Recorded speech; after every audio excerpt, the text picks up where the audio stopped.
Bismillahirrahmanirrahim. Perkenalkan, saya adalah Ibu Aping Dia Festianingrum dari SMA Negeri 2 Tambun Selatan. Assalamualaikum warahmatullahi wabarakatuh.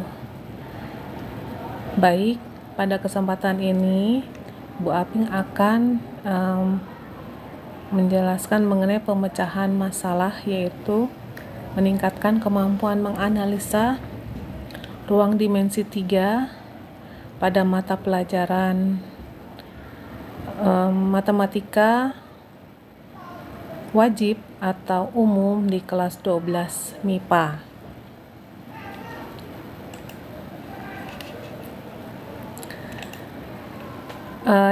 Pertama, deskripsi permasalahan yang dihadapi, ya.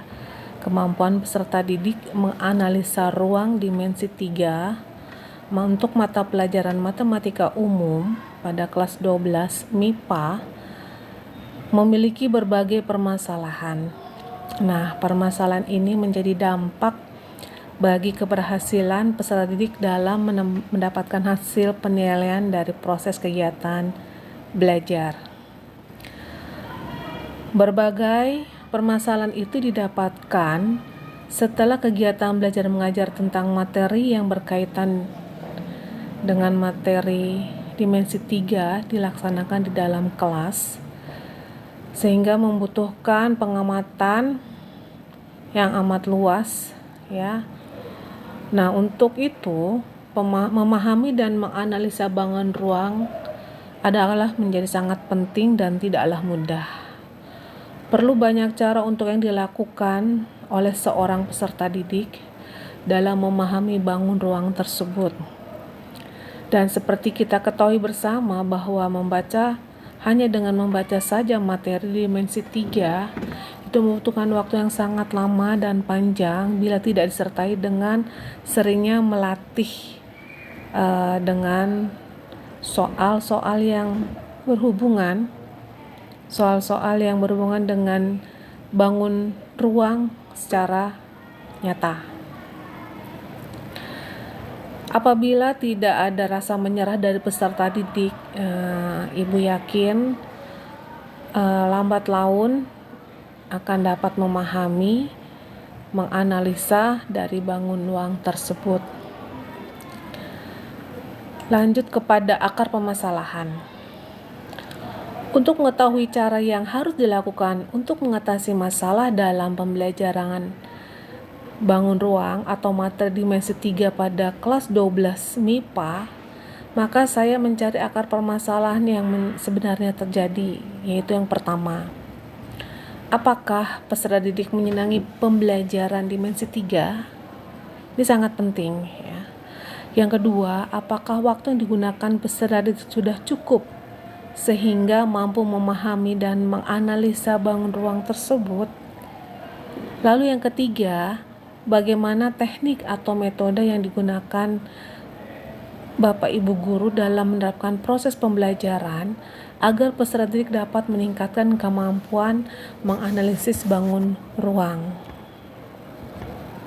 Ya, kita lanjut kepada alternatif solusi. Berdasarkan beberapa akar permasalahan tersebut, maka saya sebagai guru matematika umum kelas 12 MIPA memiliki berbagai alternatif, yaitu yang pertama adalah merancang pembelajaran dengan memberi stimulus atau motivasi atau rangsangan kepada peserta didik untuk menyenangi pembelajaran bangun ruang dengan cara memberikan pandangan bahwa banyak dalam kehidupan kita sehari-hari itu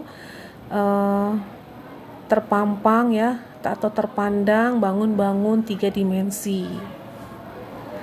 Lalu yang kedua, menerapkan budaya positif membaca yang disenangi pada setiap pembelajaran selama 15 menit, khususnya yang berhubungan dengan masalah bangun ruang.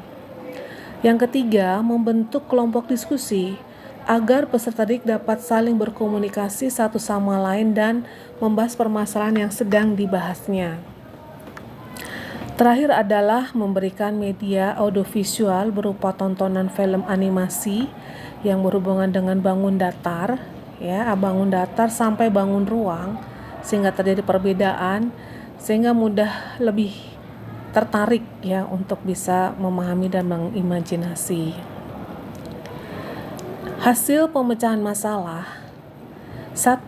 Bahwa peserta didik kurang memahami dan menganalisa bangun ruang karena minimnya budaya membaca dan mengamati bentuk-bentuk bangun ruang yang ada di sekitar lingkungan dan dalam kehidupan sehari-hari. Yang kedua, bahwa hasil kemampuan menganalisa bangun ruang lebih meningkat dengan menggunakan media audiovisual dan memahami bentuk ruang. Nah, kita lanjut bahwa sumber rujukan masalah atau pemasaran masalah adalah diambil dari pengalaman mengajar.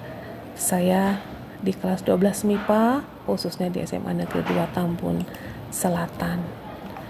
Terima kasih.